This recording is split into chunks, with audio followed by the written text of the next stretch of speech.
হে ভূত, তুই ঘুমাচ্ছিস? না না না, ঘুমাচ্ছি না। পড়তে যাবি না? হ্যাঁ হ্যাঁ, যাবো যাবো, এক্ষুনি যাচ্ছি।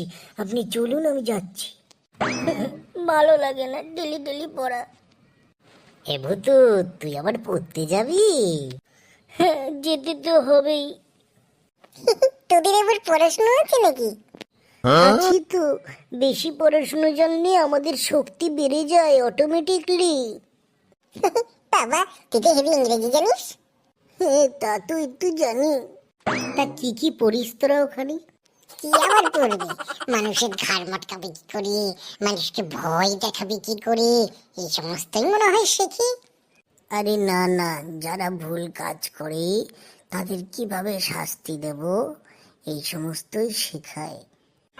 যারা বেশি করে পাপ করে, যারা মানুষকে অত্যাচার করে, যারা মানুষকে একদম পছন্দ করে না, যারা পশু পাখিকেও পছন্দ করে না, তাদের কিভাবে কিরকম ভাবে শাস্তি দেওয়া যায়, এই সমস্ত আমাদের পাঠশালায় শেখানো হয়। এই বুঝলো, তোদের পাঠশালায় নিয়ে যাবি আমাদের? আমার একটু খুব দেখার ইচ্ছা। তুই কি পাগল? ওখানে সব ভূতেরা থাকে, আমরা তো জ্যান্ত মানুষ, আমরা কি মরা মানুষ? তাতে কি হয়েছে? ভূত তো আমাদের বন্ধু। ভূত থাকতে আমাদের কেউ কিছু করবে না, তাই না ভূত? আজ্ঞে না, আমাদের বারণ আছে মানুষদের সাথে মেশা। শুধু তোমাদের একটু ভালো লাগে, আমার বন্ধু হয়েছো, তাই তোমাদের সঙ্গে মিশি।